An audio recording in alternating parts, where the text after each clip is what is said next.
Não há figura ao longo da história que tenha sido mais contestada do que a figura histórica de Jesus de Nazaré. Seu nome, sua vida e seus ensinamentos trouxeram esperança para muitos, mas até hoje é alvo de muitos estudos a fim de descobrir se tudo o que dizem é verdade.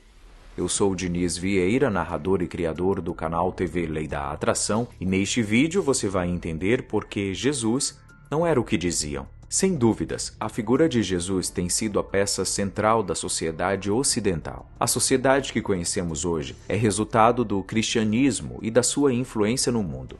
Os ensinamentos de Jesus são bastante difundidos, mas saiba que há ainda uma série de conhecimentos que se mantêm ocultos.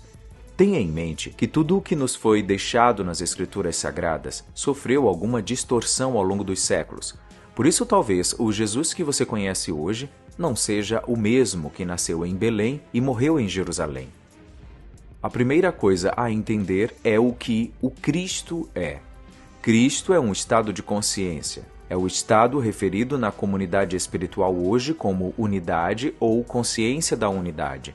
Então você tem a consciência crística, a unidade e a consciência, todos estes termos se referindo à mesma coisa.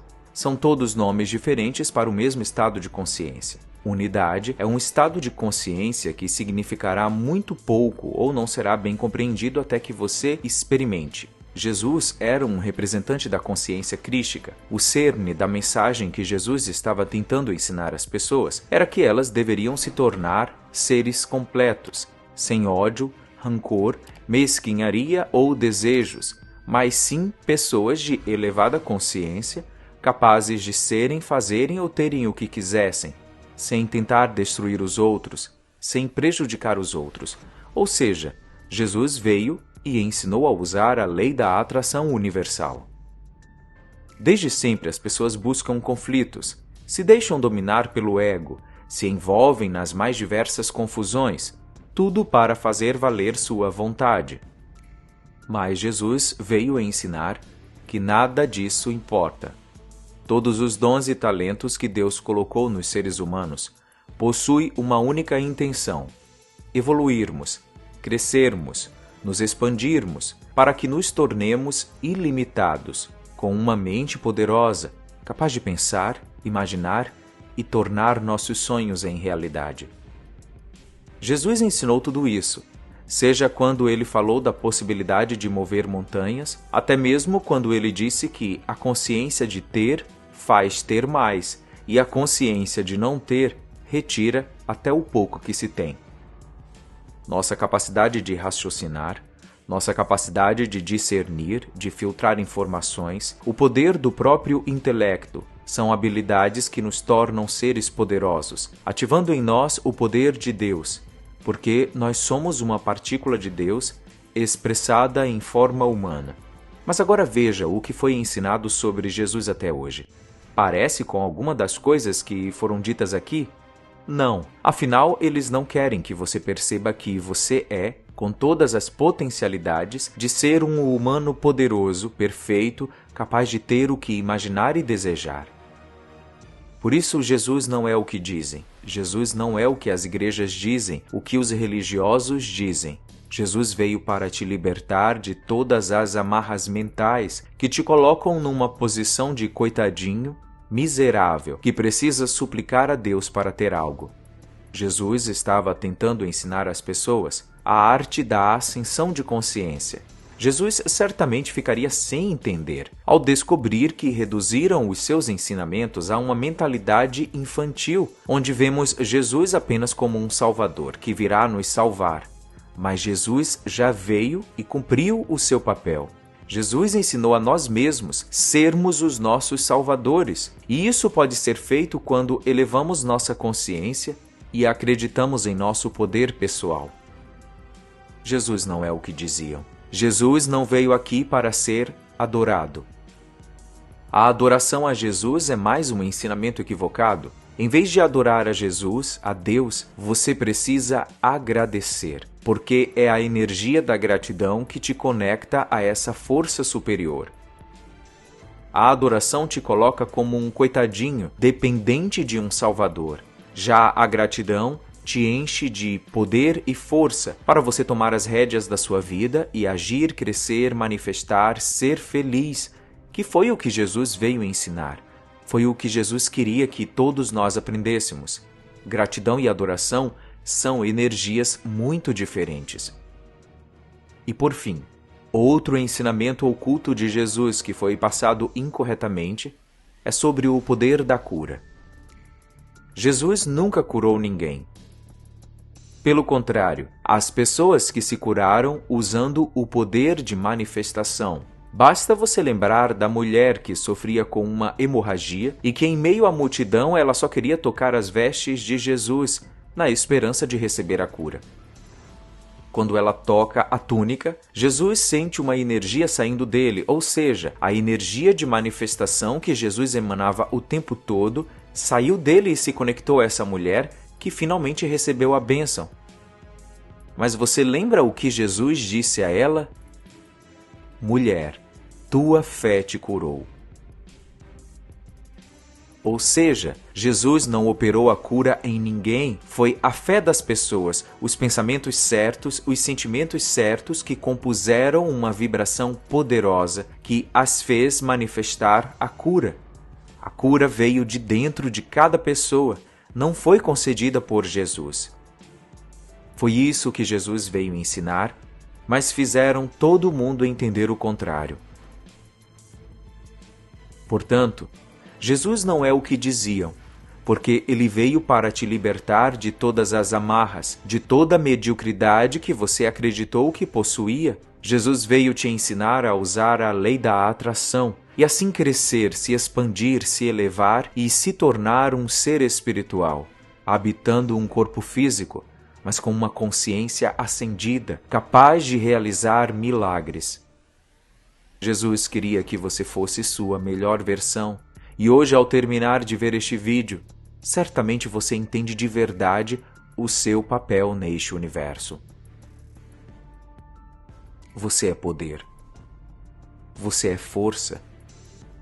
Você é a energia mais poderosa e só você pode te salvar.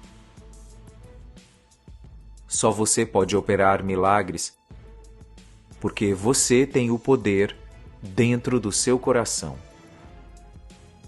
O Evangelho Perdido de São Tomé foi mantido oculto por vários séculos e apenas poucas pessoas tiveram acesso às poderosas revelações. Você já parou para pensar por que estas palavras de Jesus foram escondidas? Por que ninguém percebeu que as respostas para todos os problemas estavam naquelas escrituras? Talvez o primeiro motivo para que o Evangelho de São Tomé tenha sido escondido é porque contradiz os ensinamentos tradicionais da Bíblia. Enquanto os ensinamentos tradicionais da Bíblia dizem para você olhar para fora, olhar Deus lá no céu, buscar Deus no paraíso, o Evangelho Perdido de São Tomé realmente diz para você se voltar para dentro. Deus está dentro de você e não fora. Jesus veio para que todos tivéssemos vida, e vida em abundância. Mas o que foi passado em muitas doutrinas é que aqui devemos sofrer para então recebermos a felicidade na vida eterna. Este entendimento não faz nenhum sentido. Continue no vídeo, que você vai entender mais sobre este tema. Todos temos as ferramentas necessárias para manifestar a felicidade que buscamos, a saúde que precisamos, o amor, o dinheiro que queremos. Todos os seres humanos, feitos à imagem e semelhança de Deus, possuem a total capacidade de moldar a realidade da maneira que quiser moldá-la. Os antigos herméticos, o hinduísmo, os antigos iogues e o próprio Jesus, todos ensinaram que nós temos o poder dentro de nós para criarmos a vida que quisermos. Foi no ano 325 d.C. que o imperador Constantino decidiu quais seriam os 4 evangelhos da Bíblia.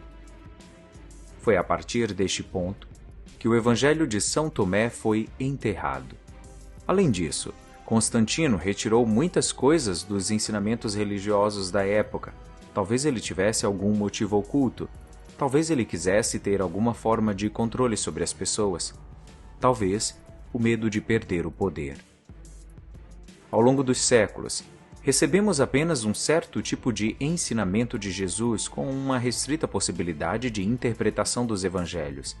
Imagine que Jesus teve 12 discípulos, mas coube a 4 deles descrever o que Jesus ensinou, conforme está na Bíblia. Com certeza, muita coisa ficou de fora. Mas nem tudo está perdido.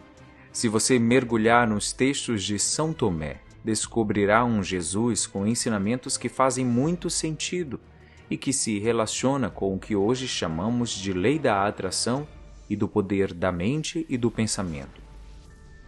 Existem alguns elementos-chave para a criação da realidade que aparecem no Evangelho de São Tomé. Separamos estes elementos em 3 categorias, 3 temas principais para a criação da realidade. A primeira categoria é a clareza. O Evangelho perdido de Tomé, no versículo 5, Jesus disse: "Reconheça o que está visível para você, e o que está oculto será revelado, pois não há nada oculto que não se manifeste." Jesus está basicamente dizendo que, ao invés de focar no que você não tem, foque no que você tem. Em vez de focar no que você não sabe, foque no que você sabe, naquilo que você vê, que você conhece. Você certamente já ouviu dizer que o ser humano tem medo do desconhecido. Isso é exatamente o que Jesus está dizendo aqui. O ser humano tem medo do desconhecido. E em vez de se concentrar no desconhecido, se concentrar em seu medo e fortalecer o seu medo, em vez de fazer isso, aprenda a se concentrar no que você sabe agora. E à medida em que avança no que você sabe, o desconhecido se tornará visível para você. Quantas vezes o medo nos aprisiona? Você quer desenvolver uma ideia e então começa a focar o pensamento nas coisas que não sabe, no como você fará tal coisa, nas dificuldades que pode encontrar. Você foca o seu pensamento no que é oculto e desconhecido. Você então é tomado pela ansiedade e não permite que o desconhecido flua para a sua vida, através da inteligência divina. Quantas vezes você simplesmente desejou algo, não sabia nem como começar, mas quando decidiu que daria certo, quando acreditou, as coisas foram acontecendo, você conheceu as pessoas certas e no final tudo deu certo. É isso que Jesus ensinou sobre clareza no Evangelho perdido de São Tomé. Reconheça o que é visível, o que é realidade. Se dê conta e então o que é oculto será revelado, pois não há nada oculto que não se manifeste. Este é o poder da clareza.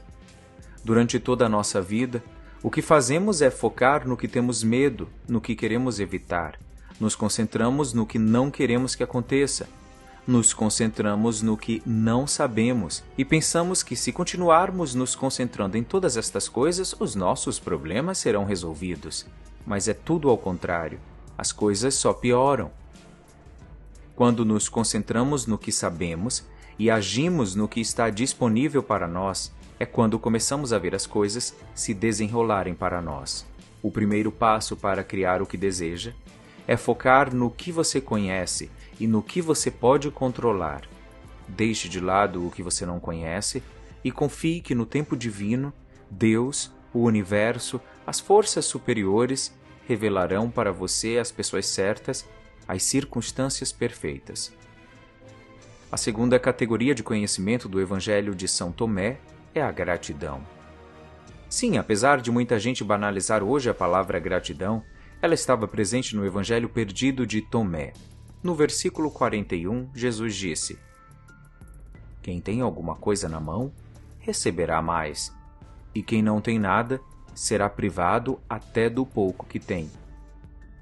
Você certamente já ouviu uma citação parecida com esta, mas a realidade é que Jesus enfatizou sobre quanto mais somos gratos pelo que temos e nos concentramos em todas as coisas que temos, mais coisas receberemos. Quanto mais focamos no copo meio vazio, mais vemos evidências e provas de que de fato o copo está vazio. Quanto mais focarmos na falta, mais perdemos coisas, mais problemas surgem. Este é um princípio muito profundo da realidade, chamado de princípio do espelho. A realidade é como um espelho que reflete sua relação com ele. Sua atitude em relação à realidade é que desenvolve a realidade. Se a minha realidade é ótima, tudo se desenrola muito bem para mim, a vida está sempre sorrindo para mim, então o espelho da realidade apenas refletirá uma vida surpreendente. Agora, você conhece uma pessoa pessimista que reclama de tudo, critica tudo e todos. O que é que geralmente acontece com essa pessoa? Tudo dá errado para essa pessoa. Ela parece que tem um ímã de coisas ruins. A vida sempre dará aquilo que você agradece ou amaldiçoa. Por isso, Jesus disse que aquele que tem receberá mais, e isso serve para a gratidão e também para a reclamação. Quando você se apega às coisas em sua vida, você se torna dependente delas, você começa a construir relacionamentos dependentes, e quando as coisas não saem do jeito que você quer, então você se torna ingrato. Infelizmente, a vida hoje nos empurra ao negativo. Estamos atraindo circunstâncias negativas em nossas vidas porque fomos inconscientemente condicionados pelo nosso ambiente a ter medo, a sermos realistas e a impormos os nossos direitos, o que na verdade te ensina a simplesmente reclamar e murmurar quando as coisas não saem como previsto. A vida é mais do que isso. Tudo tem a ver com a forma como você enxerga a vida. Claro que coisas ruins acontecem, mas a forma como você reage a estas coisas é que fará você atrair o positivo ou o negativo. E a terceira categoria presente no Evangelho de São Tomé é a unidade. A unidade é um tema apresentado que, sem dúvidas, é o mais poderoso que Jesus ensinou, pois tem relação direta com o poder de realizar os seus desejos através da lei da atração. A unidade é o equilíbrio que cria todos os milagres. Quando o coração e a mente se unem, quando sua energia se equilibra, quando há harmonia mental, seu pedido é uma ordem. No Evangelho de Tomé, há 3 citações que confirmam a importância da unidade no processo de manifestação. No versículo 22, quando você transforma os dois em um, quando você transforma o interior em exterior e o exterior como o interior, então você entrará no reino. No versículo 48, Jesus disse que se 2 fizerem as pazes um com o outro nesta casa, eles dirão ao monte, se afaste, e então o monte se afastará. No versículo 106, Jesus disse que se de 2 fizerdes um, então vos fareis filhos do homem. Quando você disser que a montanha se afaste, ela se afastará. O foco dos 3 versículos é fazer os 2 em um. E o que isso quer dizer? Preste atenção que essa é a parte mais importante do processo. Jesus falava sobre a lei do equilíbrio, sobre alcançar este estado de unidade, que ao unirmos mente e coração em uma só energia, uma só vibração, teríamos o poder de mover montanhas. A lei da atração prega algo bem parecido. Seus pensamentos produzem sentimentos que estão em equilíbrio, em harmonia, formando uma vibração que atrai exatamente o que queremos. O poder de mover montanhas existe quando nosso coração acredita de verdade, confia de verdade, e nossos pensamentos reforçam essas crenças por meio de imagens mentais correspondentes. Qualquer coisa que pedir pode acontecer. Quando você tem medo de algo, seja o que for, isso ganha vida, porque com medo, nossos corações e nossas mentes estão se tornando um só, e mais tragédias serão manifestadas. Quando temos fé e confiança, nossos corações e nossas mentes se tornam um só, e mais bênçãos serão manifestadas.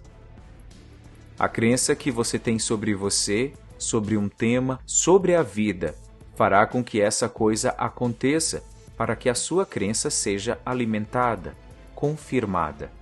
Seus pensamentos e sentimentos são amplamente moldados pelo que você está sendo momento a momento. Se você acredita que nasceu para ser feliz, se você acredita que tem sorte, pensa sobre isso, sente isso dentro de você, sente em seu coração, então cria-se a unidade e você terá o poder de mover montanhas. Para concluir, saiba que uma peça crucial para tornar dois em um, mente e coração numa só vibração, está na Bíblia, especificamente no Evangelho de João, capítulo 16, versículos 23 e 24. Mas estudiosos dizem que parte do que Jesus disse foi cortada. O texto que você encontra hoje na Bíblia é este: Em verdade eu vos digo, todas as coisas que você pedir em meu nome, lhes serão dadas. Até agora você não fez isso. Pedi e recebereis, para que a sua alegria se cumpra. O texto original em aramaico diz algo um pouco mais detalhado. Em verdade eu vos digo, todas as coisas que você pedir diretamente e imediatamente de dentro do meu nome, lhes serão dadas. Até agora você não fez isso. Peça sem motivo oculto e seja cercado por sua resposta. Seja envolvido pelo que você deseja e sua alegria seja plena. Há 3 partes principais neste texto. A primeira parte é pedir direta e imediatamente. O que isso significa é pedir, concentrando-se diretamente no que é desejado e não no que é indesejado. A maior parte da humanidade está focada no que não é desejado. Eu quero abrir o meu próprio negócio porque eu quero sair do meu trabalho atual. Eu quero um carro novo porque o meu carro atual só vive quebrando. Eu quero resolver este problema porque eu quero me livrar disso. Em vez de focar diretamente no que querem, a maior parte do tempo é gasto reclamando sobre o que é indesejado. Lembra das 3 categorias do Evangelho Perdido de São Tomé? A primeira categoria é a clareza. Você precisa de uma imagem clara e um propósito claro do que deseja alcançar. A segunda parte deste trecho do livro de João fala sobre pedir sem motivo oculto, pedir sem julgamento. Isso significa não julgar o que você quer. Não diga que é possível ou não é possível, ou quando você fica pensando como isso vai acontecer, será que realmente vai acontecer? Isso não depende de você. Não tem motivo oculto ou nenhum julgamento da sua parte. Seja o que for que você queira, vá e peça livremente. E quando fizer isso, você não está limitado por nada. Você está aberto para receber. A terceira parte deste ensinamento de Jesus fala sobre estar envolvido pelo que você deseja e que a sua alegria seja completa. Isso é algo que Neville Goddard fala bastante na Lei da Assunção ou Lei da Suposição, o sentimento do desejo realizado. O que Neville basicamente disse é que você tem que operar a partir do estado final, da crença de que já está acontecendo. Aqui você une mente e coração em um só e você terá o poder de mover montanhas. Quando você vê em sua imaginação e você sente aquilo como se fosse real naquele momento, você sente em seu coração, então você transformou 2 em 1. A principal coisa que você realmente precisa fazer é fingir que já existe. Operar a partir deste estado final de ser, em vez de apenas focar incessantemente em fazer ou ter algo a todo custo. Sinta aqui e agora que já é seu. Veja em sua mente. Crie o sentimento e tudo lhe será dado. Toda a abundância será sua, como Jesus ensinou. A Bíblia está cheia de muitas histórias sobrenaturais, estranhas, porém incríveis, que demonstram o poder de Deus, o seu amor para com a humanidade e muitas orientações de como viver bem a partir do respeito à criação divina. Há também muitas bonitas palavras que tocam o nosso coração. Quem nunca se emocionou com as palavras do livro dos Salmos, como "O Senhor é o meu pastor e nada me faltará"? Ou ainda com os versos do famoso Salmo 91. Ele é o meu Deus, o meu refúgio, a minha fortaleza, e nele confiarei. No entanto, alguns livros, apesar do seu conteúdo pertinente em relação à mensagem de Deus e toda a sua criação, não fazem mais parte da Bíblia. Foram excluídos, ocultados, apagados. Um destes documentos é o livro de Enoque, um texto de origens misteriosas que descreve os eventos que ocorreram nos dias finais do período antes do dilúvio, um período que começou quando Deus fez o mundo em 7 dias e chegou ao fim durante a grande inundação, o dilúvio. O livro de Enoque é um dos livros apócrifos do Antigo Testamento e supostamente foi escrito entre os séculos 3 a.C. e 1 depois de Cristo. O livro afirma que Enoque foi arrebatado e levado ao céu, onde foi instruído pelos anjos sobre diversos assuntos. O livro também contém visões apocalípticas e profecias sobre o juízo divino e o pecado dos anjos e a sua punição por Deus. No livro de Enoque há uma grande revelação sobre a origem humana, talvez advinda de outras dimensões. O livro de Enoque é um livro bíblico que foi excluído da Bíblia cristã, mas foi preservado como parte da literatura a partir do judaísmo e do cristianismo primitivo.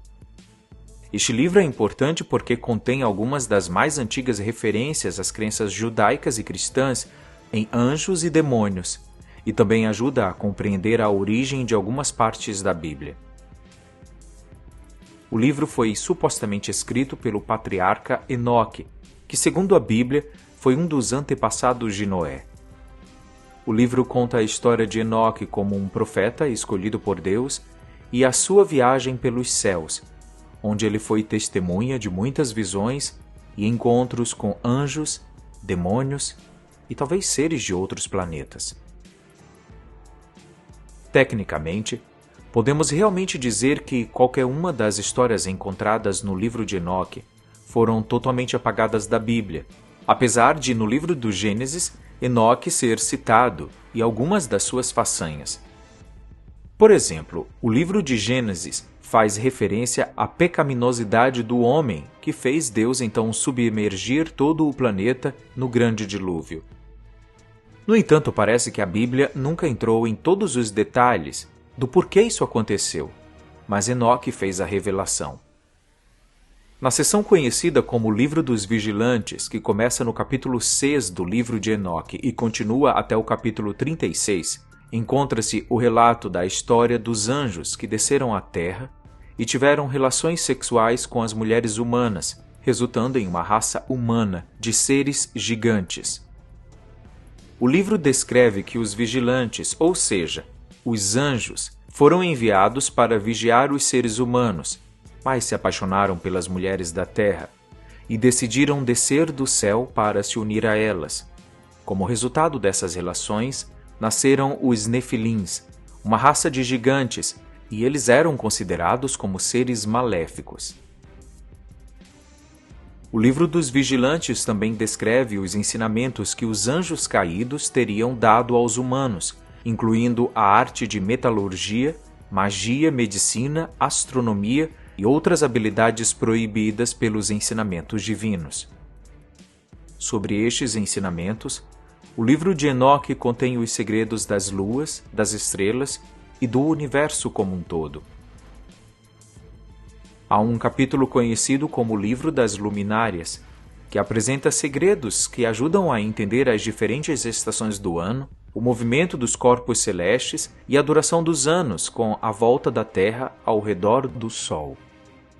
Coisas que a ciência só descobriu muito tempo depois. Enoque aprendeu tudo isso viajando da Terra até o céu e supostamente outras dimensões. Todo este conhecimento chegou à Terra por meio dessa relação de Enoque com estes seres. Para alguns são anjos, para outros extraterrestres. O Grande Dilúvio. O livro de Enoque menciona os arcanjos Miguel, Rafael e Gabriel em várias ocasiões. O arcanjo Miguel é descrito como o príncipe dos anjos e é visto como um guerreiro divino que luta contra as forças do mal. O livro de Enoque descreve Miguel como guardião dos filhos de Israel e como aquele que lidera os anjos em batalha contra os anjos caídos. O arcanjo Rafael é descrito como o arcanjo da cura e da restauração. No livro de Enoque, Rafael é encarregado de ajudar a curar a terra da corrupção e do mal causados pelos anjos caídos. O arcanjo Gabriel é descrito como o arcanjo da revelação e da mensagem divina. O livro de Enoque menciona que Gabriel é aquele que traz as revelações e mensagens de Deus para Enoque e para outros profetas. Além disso, o livro de Enoque também menciona outros arcanjos como Uriel, que é descrito como o guardião das luzes e dos trovões, e Remiel, que é encarregado de ressuscitar os mortos no dia do julgamento. Foram estes arcanjos que, alarmados com o contato angelical com os humanos, relataram as atividades a Deus. Enfurecido, Deus ordenou que seus arcanjos realizassem o fim do mundo. Além de ordenar que os arcanjos Miguel, Rafael e Gabriel se livrassem dos anjos que se deitavam com os humanos, Deus também pediu que o arcanjo Uriel pedisse que Noé preparasse uma arca para a grande inundação que lavaria toda a iniquidade da face da terra. Previsões. As previsões contidas no livro de Enoque são amplas e variadas e incluem eventos históricos, profecias messiânicas e descrições do fim dos tempos. Algumas das previsões mais notáveis incluem a queda dos anjos. O livro de Enoque descreve a queda dos anjos rebeldes, que se casaram com mulheres humanas e geraram os filhos gigantes, os chamados Nefelins. Essa queda é vista como o início do mal e da corrupção no mundo. Dilúvio. Enoque previu o dilúvio e avisou as pessoas sobre o julgamento iminente de Deus. A ascensão do Messias. O livro de Enoque prevê a vinda do Messias e descreve como um ser divino que julgará as nações e estabelecerá um reino eterno. O julgamento final. Enoque descreve o julgamento final no qual os justos serão recompensados e os pecadores serão punidos. A ressurreição. O livro de Enoque descreve uma futura ressurreição dos mortos, na qual os justos serão restaurados à vida eterna. Por que o livro de Enoque foi apagado da Bíblia? Apesar do livro ser atribuído a Enoque, acredita-se que não foi ele quem realmente escreveu todos os textos que compõem o material. O texto apócrifo foi escrito antes do nascimento de Jesus, mas as histórias ocorreram muitos séculos antes. No entanto, não podemos ignorar o fato de que Enoque não era apenas um grande intermediário entre os céus e a terra. Ele também fazia parte da linhagem que se estende desde o início da raça humana. Enoque era filho de Jered e foi o 7 dos 10 patriarcas, pois sua linhagem pode estar ligada a Adão através do terceiro filho, Sete. De acordo com a Bíblia, Enoque foi pai de Matusalém e bisavô de Noé. Por fim, juntamente com o fato de o livro de Enoque também parecer conter alguns segredos do universo em suas páginas, ele parece conter alguns detalhes que foram deixados de fora da Bíblia ao discutir todas as razões por trás da grande inundação explicada no livro de Gênesis e o fato de Jesus, o Messias, estar previsto muito antes de sua chegada no começo dos tempos. O real motivo pelo qual o livro foi apagado, ninguém sabe. Mas agora você compreende que a viagem entre céu e terra, entre terra e outras dimensões, sempre aconteceu, e talvez os seres humanos possam ser resultado da criação de seres não totalmente humanos. Quando ouvimos sobre os ensinamentos de Jesus, a primeira coisa que vem à nossa mente são os 4 evangelhos do Novo Testamento da Bíblia: Mateus, Marcos, Lucas e João. Mas como você já viu aqui no canal, há uma série de textos removidos da Bíblia que apresenta outras perspectivas sobre os ensinamentos de Jesus, e muitos destes ensinamentos explicam o que chamamos hoje de lei da atração. Primeiro ensinamento: o reino está dentro de você e fora de você.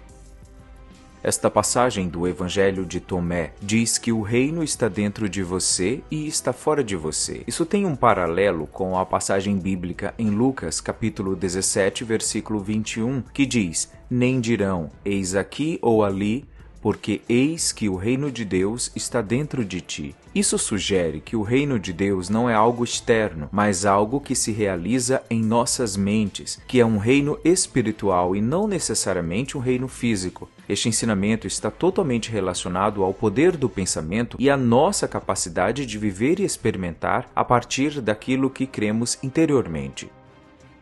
Segundo ensinamento: a profundidade do conhecimento. Essa passagem também foi extraída do Evangelho de Tomé e diz assim: "Pois aquele que não conhece a si mesmo não sabe nada, mas aquele que conheceu a si próprio alcançou simultaneamente o conhecimento sobre a profundidade do todo." A pergunta a ser feita é: quem somos nós exatamente e o que é o eu? Essa passagem sugere que quem são nossos verdadeiros eus, isso nos dará o nível mais profundo de conhecimento. Por isso a importância de se conhecer, de entender quais são as suas crenças e a sua vibração, pois enquanto você não dominar a força da sua mente, você não alcançará a vitória. Terceiro conhecimento: conhecer a si mesmo. Semelhante ao ensinamento anterior, encontramos essa passagem no Evangelho de Filipe. Aqueles que conheceram a si mesmos desfrutarão de suas posses. Uma coisa que isso aponta é que o conhecimento de nós mesmos permite que a vida seja aproveitada, especialmente quando se trata de nossos bens pessoais. Mais uma vez, voltamos ao que ensina a lei da atração e podemos traçar um paralelo. Podemos entender posses como prosperidade e abundância de tudo o que você deseja. Quando você se conhece profundamente, você então pode viver uma vida cheia de acontecimentos fantásticos. Quarto conhecimento: o Filho do Homem está dentro de tudo. Esta passagem se encontra no Evangelho de Maria Madalena. Tomai cuidado para que ninguém vos afaste do caminho, dizendo, por aqui ou por lá, pois o Filho do Homem está dentro de vós. Segui-o. Quem o procurar, o encontrará. Este ensinamento sugere que tudo o que Jesus ensinou e a maneira como ele viveu é realmente alcançável por todos os seres humanos. O Filho do Homem está dentro de você, e não é fisicamente, mas sim o seu conhecimento. O que Jesus veio ensinar pode ser entendido e usado por todos, algo como: você é Deus e você tem a habilidade de Deus para alcançar os seus propósitos. Quinto conhecimento: falar e ouvir. O seguinte ensinamento foi retirado do Diálogo do Salvador, um dos evangelhos apócrifos, e soa como um paradoxo. Mateus disse: Senhor, quando eu falo, quem é que escuta? O Senhor disse: é aquele que fala que também ouve, e é aquele que pode ver que também revela. Este ensinamento de Jesus descreve a nossa capacidade de realizar os nossos próprios desejos como manifestação de Deus aqui na Terra. Deus não está lá fora. Você não ora a Deus que está no céu. Deus está em você. Quando você pede, quem escuta é você, porque Deus está em você. E mais ainda, quando você faz afirmações positivas como eu sou saudável, rico e feliz, você está dizendo para si, para que sua mente escute e transforme isso em realidade. Sexto conhecimento: o que você busca está dentro de você. Esta passagem também foi encontrada no Evangelho apócrifo Diálogo do Salvador, em uma conversa de Jesus com Judas. Essa passagem revela que você primeiro deve acreditar antes que se torne uma realidade, seja ela qual for. Se você está procurando a felicidade, você deve primeiro acreditar que você é feliz. Tudo o que você quer atrair para a sua vida precisa primeiro ser uma realidade em sua mente. Sétimo conhecimento: o lugar onde você pode chegar. Esta é mais uma citação tirada do Diálogo do Salvador. Os discípulos perguntaram a Jesus qual é o lugar onde vamos, e então Jesus disse: fique no lugar onde você pode chegar. Você pode ir a algum lugar que acredita que pode alcançar, em vez de focar os seus pensamentos em uma meta, em um alvo ou em um destino inacreditável. Primeiro, você deve desenvolver a fé em alcançar uma meta ou destino que você realmente acredita que pode alcançar, e então este lugar é o lugar que você deve correr atrás. Este trecho fala claramente da importância das nossas crenças pessoais e da nossa capacidade de acreditar que aquilo que queremos é possível. Tudo o que acreditamos se torna a nossa realidade. Oitavo conhecimento: a salvação vem de você.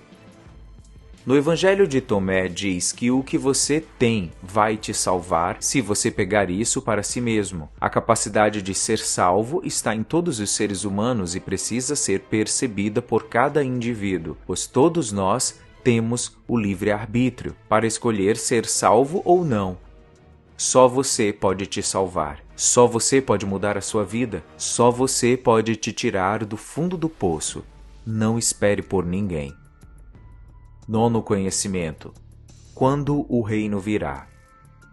Esta citação do Evangelho de Tomé mostra quando os discípulos de Jesus perguntaram a ele quando o reino virá. E Jesus disse que ele não virá se você estiver esperando por ele. Não será uma questão de dizer que está aqui ou está ali o reino de Deus. Afinal, este reino está espalhado sobre a terra e os homens não o veem. Em outras palavras, o reino de Deus é aqui e agora, está aí dentro de você, e quando você viver em harmonia com a vida neste exato momento, você então pode tomar posse dele. Como vimos no primeiro conhecimento, o reino de Deus está dentro de nós, e se estiver dentro de nós, onde quer que os seres humanos estejam, é onde estará o reino de Deus. E o 10º e último conhecimento de Jesus: o que está oculto será revelado. Isso é retirado do Evangelho de Tomé e diz: reconheça o que está à sua vista, e o que está oculto de você se tornará claro para você, pois não há nada oculto que não se manifeste. Há uma passagem semelhante na Bíblia, no Evangelho de Lucas, capítulo 8, versículo 17, que diz: pois não há nada oculto que não venha a ser revelado, e nada escondido que não venha a ser conhecido ou revelado. O Evangelho de Tomé sugere que tudo o que podemos ver e reconhecer sempre tem camadas mais profundas a serem reveladas, mesmo que não pudesse ser visto inicialmente. Se você olhar o seu corpo, cada parte do seu corpo através de um microscópio, você descobrirá que você é mais do que pura carne, músculo e ossos. Você é pura energia e você tem o poder de usar essa energia em seu favor. Como você pode ver, Jesus ensinou muitas coisas sobre o poder do pensamento, o poder da nossa mente e a nossa capacidade de realizar os nossos sonhos a partir da nossa tomada de consciência de quem realmente somos. Quando você perceber que o poder está em você, que o reino de Deus está em você, que você tem todas as ferramentas para mudar a sua vida e alcançar aquilo que você quer, você não vai mais implorar por ajuda, você não vai mais sofrer esperando que alguém te salve. Você vai tomar a dianteira e resolver todos os seus conflitos, porque você é uma parte de Deus manifestada neste planeta e Jesus veio te ensinar que você pode manifestar a vida que você sempre quis. No site thelostbooks.org é possível encontrar uma série de textos sobre os livros proibidos da Bíblia. De acordo com os estudiosos, há cerca de 500 possíveis textos que foram banidos da versão atual. Este número foi obtido a partir de pesquisas arqueológicas e de documentação histórica. Por que será que todos estes textos foram retirados da Bíblia? O que eles queriam esconder da gente? Foi nessa época que a Bíblia King James foi publicada. Essa versão é descrita como uma das publicações mais importantes da história e também a mais fiel ao Textus Receptus.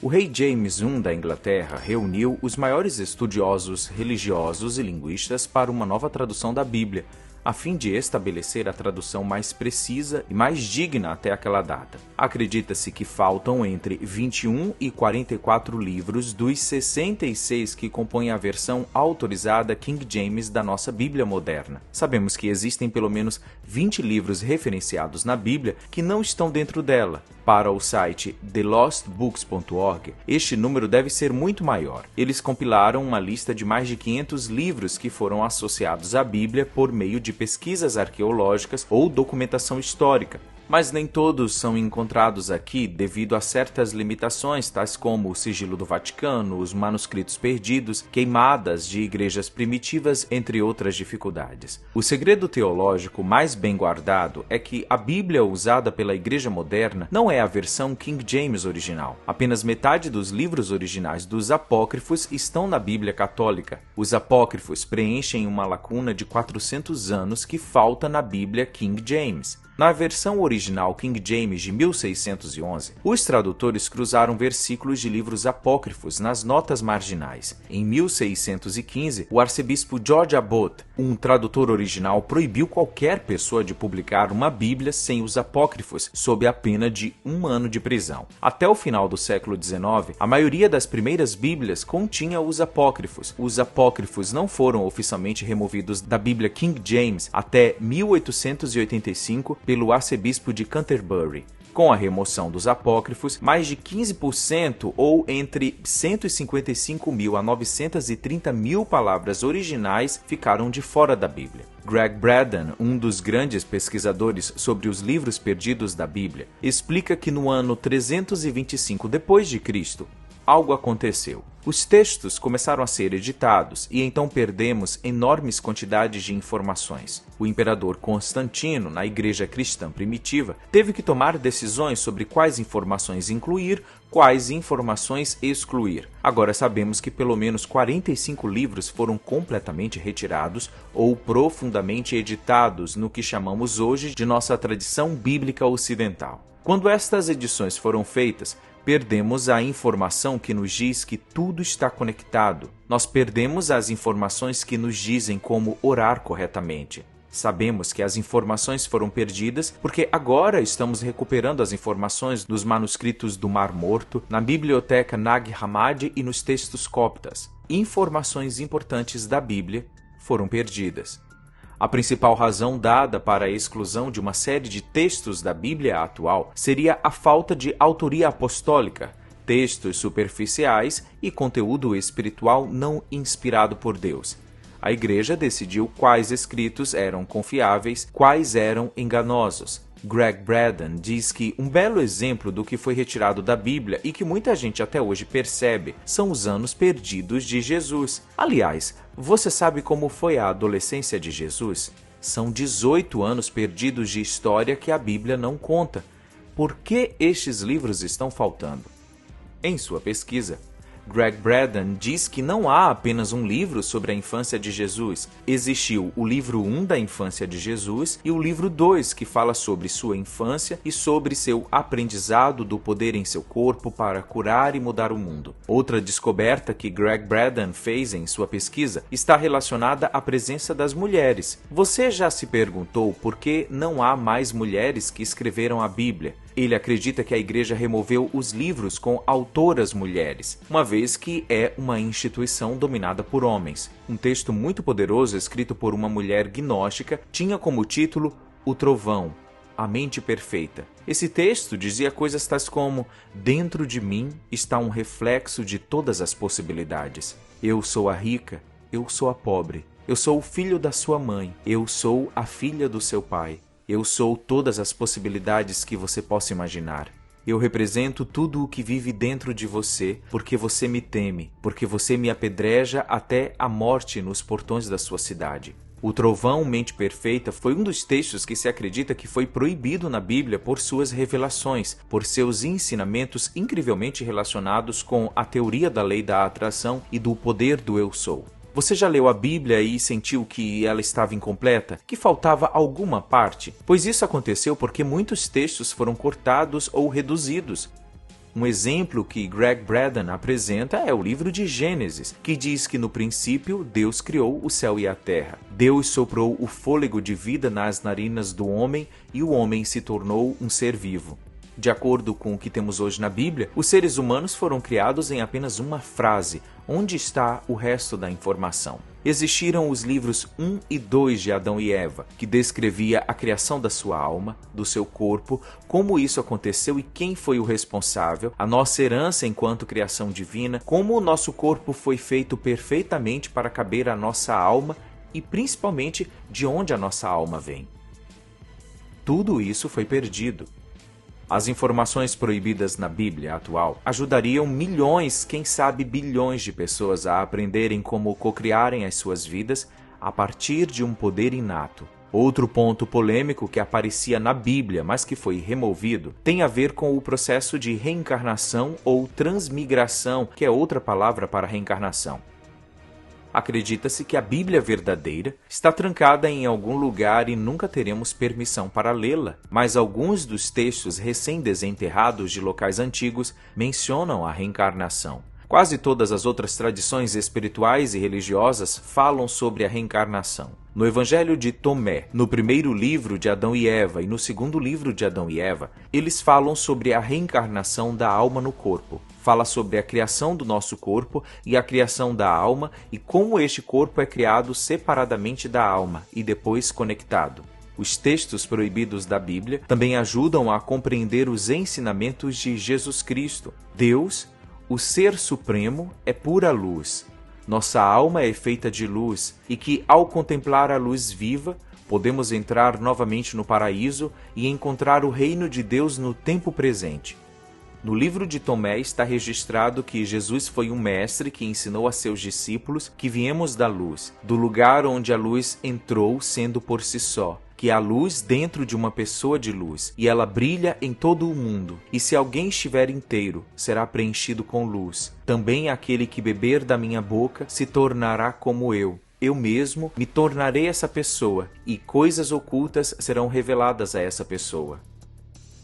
A simbologia de beber da boca de Cristo descreve o processo de ouvir a sã palavra, ou a voz de Deus que transforma os ouvintes, transportando-os para as realidades mais elevadas ou ocultas de Deus. Greg Braden acredita que existe um verdadeiro segredo que foi perdido quando os livros da Bíblia foram editados e removidos. Uma oração não pode ser vista. O sentimento é a oração. Este é o segredo que foi perdido em nossas tradições cristãs. Quando estes livros foram proibidos da Bíblia, começamos a acreditar que as palavras são a oração, que se dissermos as palavras certas, na hora certa, no lugar certo, no volume indicado, de alguma forma mágica, a oração será ouvida por Deus. Mas o que acontece é que vemos bilhões de pessoas frustradas em todo o mundo porque as suas orações não têm resposta.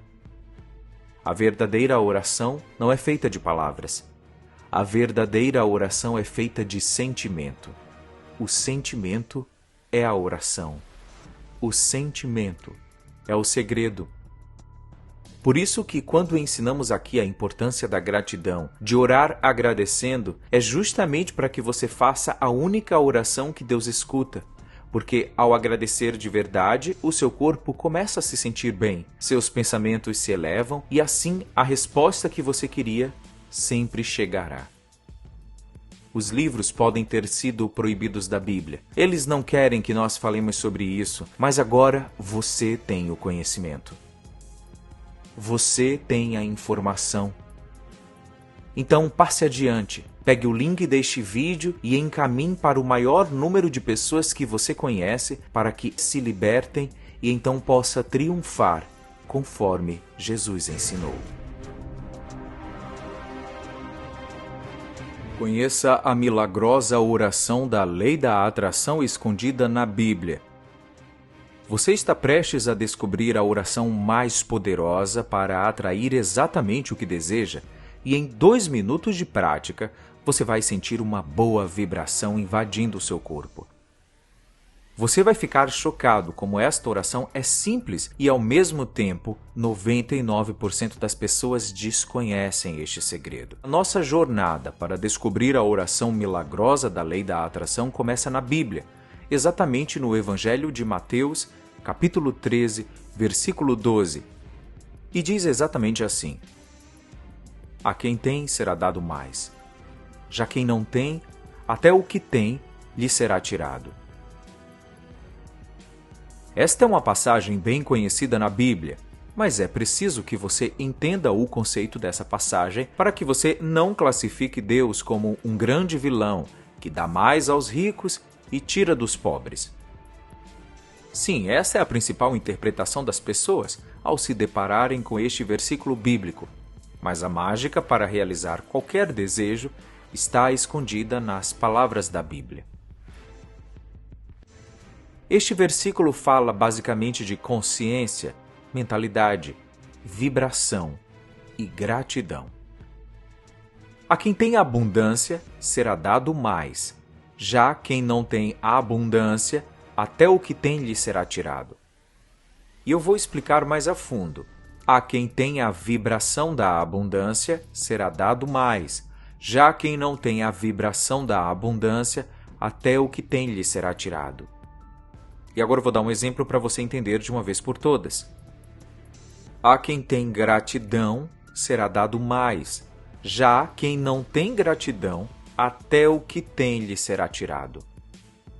Quando falamos em mentalidade e consciência, tem tudo a ver com o que ensina a lei da atração. Aquilo que pensamos e sentimos cria uma vibração que flui através do nosso corpo. A lei da atração começa a agir, colocando no nosso caminho coisas, pessoas e circunstâncias que estão de acordo com essa vibração. Por isso, aquela pessoa que pensa e sente que o dinheiro está chegando, que tem sorte, que tem saúde, essa pessoa receberá mais destas coisas. Já aquela pessoa que pensa e sente que é azarada, que nasceu para sofrer e viver na pobreza, até mesmo o que ela tem será tirado, porque ela vai começar a atrair mais e mais acontecimentos ruins que vão piorar a situação, que vão levá-la ao fundo do poço. E aqui entra outro grande erro que as pessoas cometem quando vão fazer as orações. Elas oram pensando e sentindo, criando uma vibração energética de falta, de escassez, de dor e de sofrimento, porque, na verdade, elas estão orando para afastar as coisas ruins que elas não querem viver em suas vidas. Quando você ora implorando a Deus, você está emitindo uma vibração negativa, e você, em vez de ser ouvido por Deus do jeito que você queria, na verdade, Deus vai entender que você quer se manter na mesma vibração negativa, e por isso a sua vida não muda. Não adianta orar para não ser roubado, assaltado, agredido, porque ao pensar e dizer essa oração, o seu corpo estará produzindo emoções que estarão de acordo com esses acontecimentos ruins e você está, na verdade, atraindo essas coisas ruins. Quando você pensa em não ser roubado, não ser assaltado, não ser agredido, ao dizer estas palavras ou pensar nestas coisas, a imagem destas coisas surge em sua mente e o seu corpo imediatamente responde, especialmente com o sentimento de medo. Todo este sentimento é um ímã que faz você atrair mais destas coisas. Não há escapatória. Voltemos ao texto de Mateus 13. A quem tem, será dado mais. Já quem não tem, até o que tem lhe será tirado. Lembra que eu disse que este versículo fala de consciência, mentalidade e vibração? Para receber o que deseja, para manifestar o que realmente quer e precisa, você tem que orar por 2 minutos que seja, uma oração que vai produzir pensamentos positivos, emoções positivas e, consequentemente, uma vibração positiva. Só dessa forma que Deus te dará aquilo que você realmente está pedindo, e não o contrário. O segredo da sua salvação está em Romanos 12, versículo 2, e diz assim: Não se conforme com o padrão deste mundo, mas transformem-se pela renovação da sua mente. Não se conforme com o padrão deste mundo. O que isso significa é que você não pode permitir que suas circunstâncias externas da sua realidade pessoal controlem o seu estado mental. E é o que acontece com 99% das pessoas, porque as pessoas pedem a Deus o que elas não querem viver. Elas pedem para que a violência não as atinja. As pessoas pedem que as dívidas sejam quitadas. As pessoas pedem para a doença ir embora. Elas pedem para não ficar doentes. O padrão deste mundo é focar na realidade e então decidir o que não quer. E então pedir que Deus afaste estas coisas que você está pensando o tempo todo. Mas todo o pensamento e todo o sentimento é uma oração a Deus, e Deus dará a essência desse pensamento e desse sentimento, mesmo que seja dor e sofrimento, porque Deus não interfere na sua vida. Deus respeita a sua liberdade. Não permita que os seus padrões de pensamento se ajustem à sua atual realidade indesejável, porque, para aqueles que não têm, até o que eles têm será tirado deles. Você deve ser transformado pela renovação da sua mente.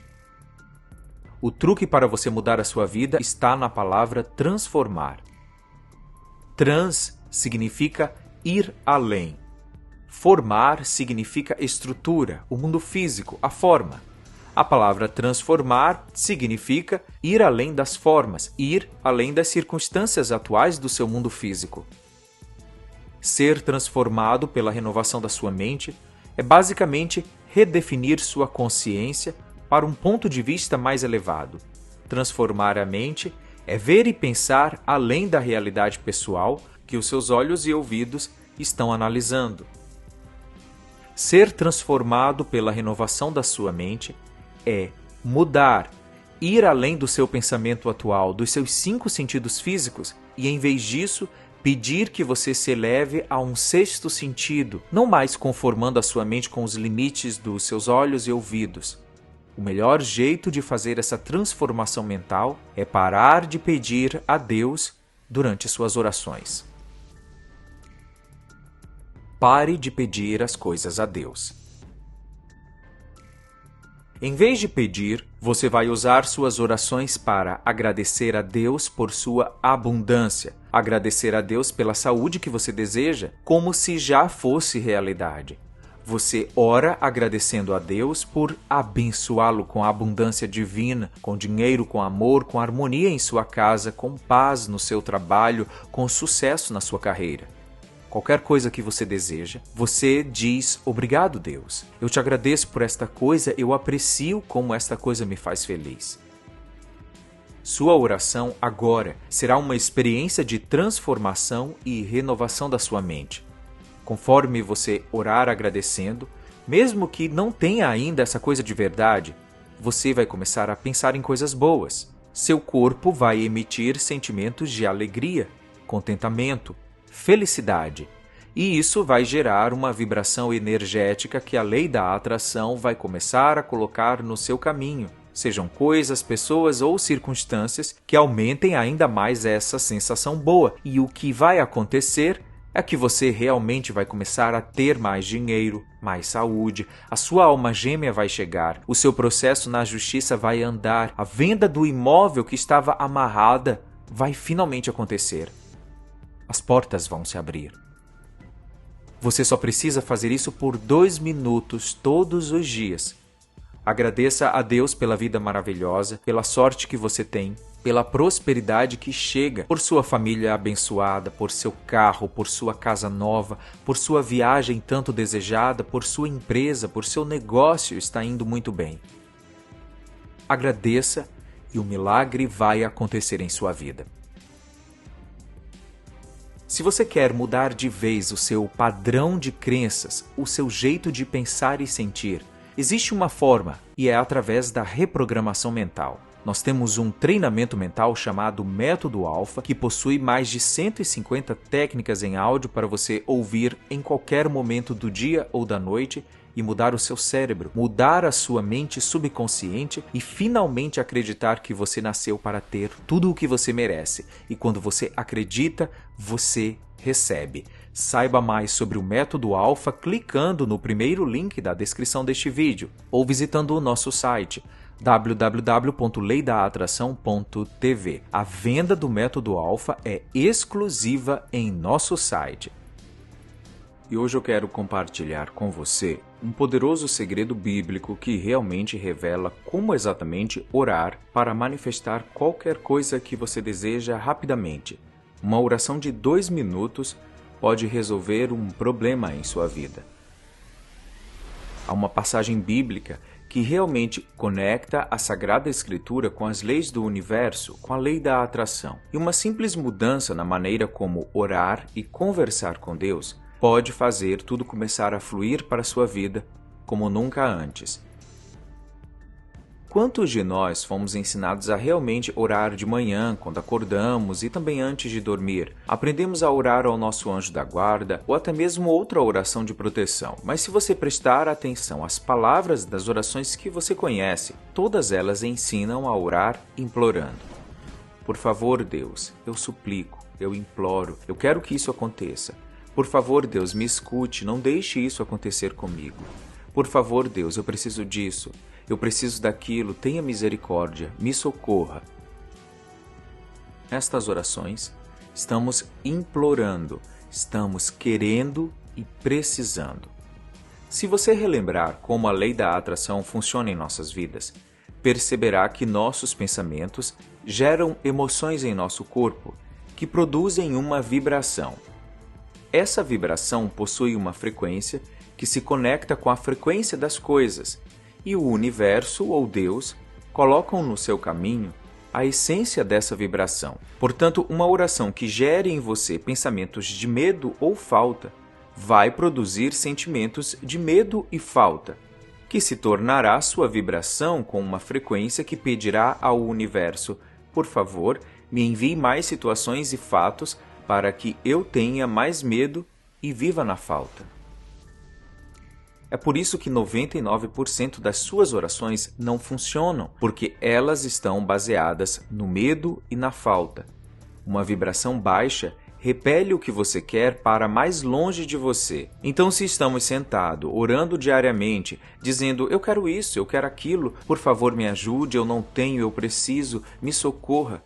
Ao orar desse jeito, você vai continuar na mesma, porque as leis do universo são precisas e exatas. Aquilo que você oferece ao mundo volta para você. Sua oração baseada no medo trará de volta para você mais medo. E agora chega a parte mais importante do vídeo. A própria Bíblia nos apresenta a forma correta de orar. Antes eu peço que você clique no like, deixe um gostei neste vídeo como forma de expressar a sua gratidão por todo este conteúdo que eu estou apresentando para você. E se você quer ser avisado sempre que a gente postar um vídeo com este tema, então se inscreva no nosso canal e ative todas as notificações. Se você abrir a sua Bíblia e olhar no livro de Marcos 11, versículo 24, verá essa passagem de Jesus.